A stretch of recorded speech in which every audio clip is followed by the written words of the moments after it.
کہتے ہیں دولت تو وراثت میں مل سکتی ہے، مگر عزت اور کردار صرف محنت سے کمائے جا سکتے ہیں۔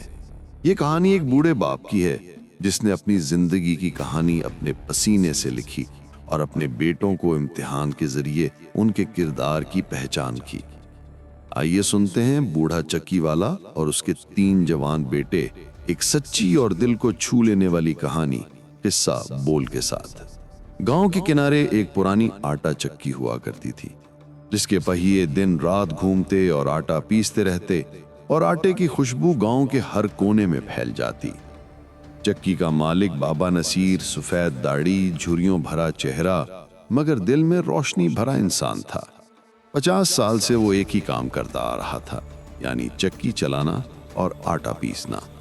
بابا نصیر کے 3 جوان بیٹے تھے، احمد، یوسف اور سلیم۔ ان میں سے احمد کافی چالاک، تیز دماغ مگر لالچی تھا، جبکہ یوسف نرم دل مگر تھوڑا سا لاپرواہ تھا، اور سب سے چھوٹا سلیم خاموش مگر صابر تھا۔ ایک دن بوڑھے نصیر کی بیماری بڑھ گئی اور اس نے اپنے بیٹوں کو بلایا اور ان سے مخاطب ہوا۔ میرے بیٹو، اس چکی پر کام کرتے کرتے میری ساری زندگی بیت گئی اور یہ چکی میری زندگی ہے۔ میں چاہتا ہوں اسے تم سے وہ سنبھالے جو اس کی قدر جانتا ہو۔ تینوں نے وعدہ کیا، مگر دل و دماغ الگ الگ تھے۔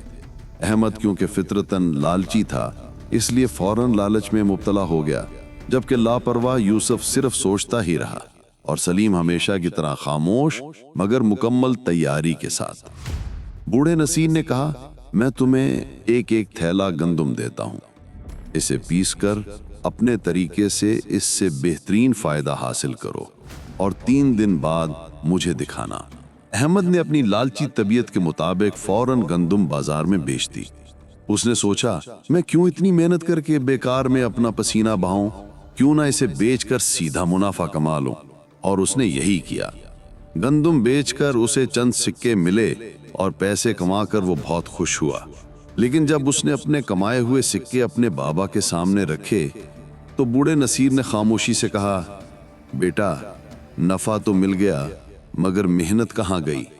احمد کے چہرے پر شرمندگی کے آثار اور دل میں ہلکی سی خجالت پیدا ہوئی، مگر وہ اپنے بوڑھے باپ کا لیا ہوا سادہ سا امتحان نہ سمجھ سکا اور ناکام رہا۔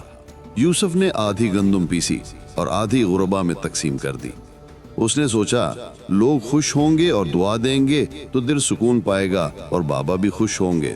بوڑھے نصیر نے مسکرا کر کہا، بیٹا، سخاوت تو اچھی بات ہے، مگر محنت کا حق حاصل کرنا بھی تو ضروری ہے۔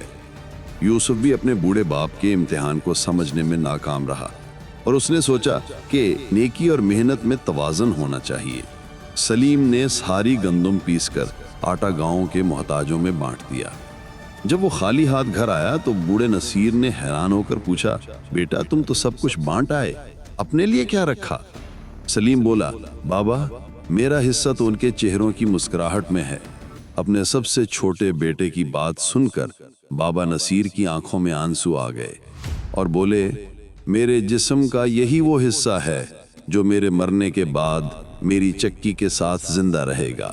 کچھ مہینے بعد بابا نصیر کا انتقال ہو گیا اور وہ اپنی وصیت میں اپنا سب کچھ سلیم کو دے گئے۔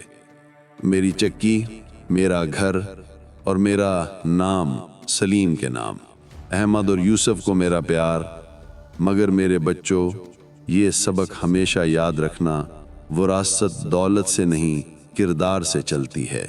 بوڑھے نصیر نے اپنی سمجھ بوجھ سے اپنا سب کچھ جو سلیم کے حوالے کر دیا تھا۔ سلیم نے اپنے بوڑھے باپ کا مان رکھا اور سلیم کی چکی سارے گاؤں کا سہارا بن گئی، جبکہ احمد اور یوسف نے اپنے راستے جدا کر لیے۔ کافی سالوں بعد تینوں بھائی پھر اکٹھے ہوئے، لیکن اس بار محبت اور خدمت کے لیے۔ چکی کا پہیہ گھومتا رہا اور اس کے ساتھ ایک سبق بھی کہ محنت کبھی ضائع نہیں ہوتی، بس صحیح دل سے کی جائے۔